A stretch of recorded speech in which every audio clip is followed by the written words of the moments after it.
प्रश्न 0.6 बार को P/Q के रूप में व्यक्त कीजिए जहां P और Q पूर्णांक है तथा Q 0 के बराबर नहीं है।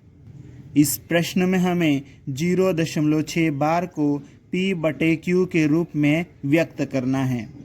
या फिर यह प्रश्न ऐसा भी हो सकता है कि सिद्ध कीजिए कि 0.6 बार एक परिमेय संख्या है। इस प्रश्न को हल करने के लिए हम लिखेंगे हल और उसके बाद में माना कि फिर ये 0.6 बार है, इसको हम x के बराबर मान लेंगे। ठीक है, अब देखो ये x हम यहाँ पर लिखेंगे, ये बराबर का चिन्ह, ये 0 किसके ऊपर बार है, 6 के ऊपर बार है।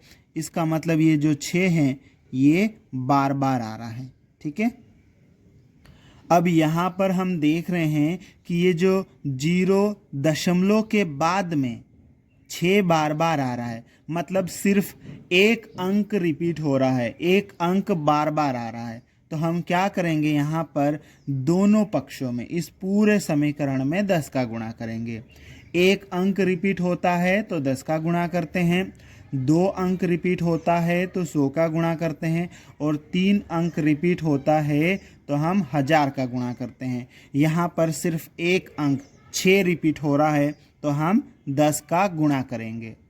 इसके लिए हम लिखेंगे दोनों पक्षों में 10 का गुणा करने पर, और इसके बाद में इस समीकरण के दोनों पक्षों में यहाँ पे भी 10 का गुणा कर दिया हमने और इधर भी 10 का गुणा कर दिया। ठीक है, अब देखो आगे 10 का गुणा x के साथ में होगा तो कितना हो जाएगा, ये 10x बराबर, यहाँ पर हम 10 का गुणा कर रहे हैं। ठीक है, 10 का जब हम गुणा करते हैं, ठीक है, 10 में एक 0 है तो ये जो दशमलव है ना, एक अंक पीछे खसक जाता है।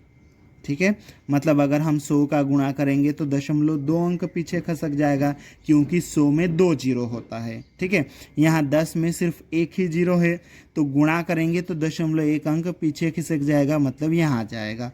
ठीक है, तो ये दशमलव आ जाएगा 6.66666। ठीक है, 6 को हम जितनी बार चाहे उतनी बार लिख सकते हैं। अब आगे हम क्या करेंगे, ये 6.666 ये लिख लेंगे और इसमें से ये जो हमने x मान रखा है 0.666, इसको इसमें से घटा देंगे। ठीक है, तो इसके लिए हम क्या करेंगे, एक रफ पेज लेंगे। ठीक है, रफ पेज में हम क्या करेंगे, ये 6.66 को ऊपर लिख लेंगे।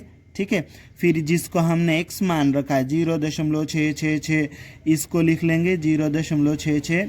ठीक, फिर इसमें से इसको हम घटा देंगे। ठीक है, तो देखो घटाएंगे तो 6 में से 6 जाएगा तो 0, ये 6 में से 6 जाएगा तो 0, 6 में से 6 जाएगा 0, 6 में से 6 जाएगा 0, दशमलव के नीचे दशमलव, 6 में से एक 0 घटाओ 6 आ जाएगा, इधर के सब 0 0 हो जाएंगे। ठीक है, मतलब कितना आएगा हमारे पास में, 6 आएगा। ठीक है, तो अब हम इसको क्या करेंगे, अब हम इसको किस तरह से लिखेंगे, तो ये जो 10x है ये तो हमारा आ जाएगा 10x बराबर, ये जिसको हमने यहाँ पर जिसमें से ये हमने घटाया है, घटाने के बाद में क्या आया, 6 आया, तो इस 6 को लिखेंगे, फिर प्लस का चिन्ह लगाएंगे। ठीक है, 6 को लिखेंगे, प्लस का चिन्ह लगाएंगे और उसके बाद में जिसको हमने घटाया है, ठीक है, जिसको हमने घटाया है उसको लिखेंगे, या फिर यूँ कहो जिसको हमने x मान रखा उसको लिखेंगे। ठीक है, तो यहाँ आ जाएगा 0.6666।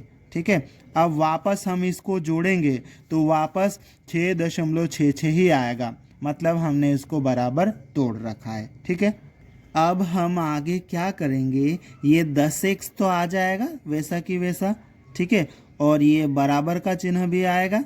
ठीक है, अब ये 6 तो आएगा ही, फिर ये प्लस, ये पूरा जो है ना, इसको हमने तो x मान रखा है तो इस पूरे की जगह क्या आ जाएगा, x आ जाएगा। ठीक है, और यहाँ पर हम चूंकि करके लिख देंगे, चूंकि x बराबर 0.666 ...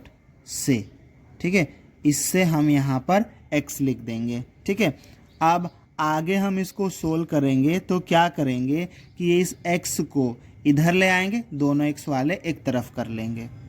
तो यहाँ पर क्या हो जाएगा हमारे पास में, ये 10x तो है, ठीक है, ये x वाला उधर है, इसको इधर ले आते हैं, दोनों x वाले एक तरफ हो जाएंगे।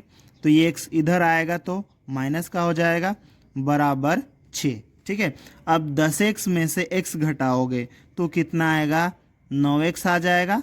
ठीक है, बराबर 6। ठीक है, यहाँ पर हमें x का मान निकालना है।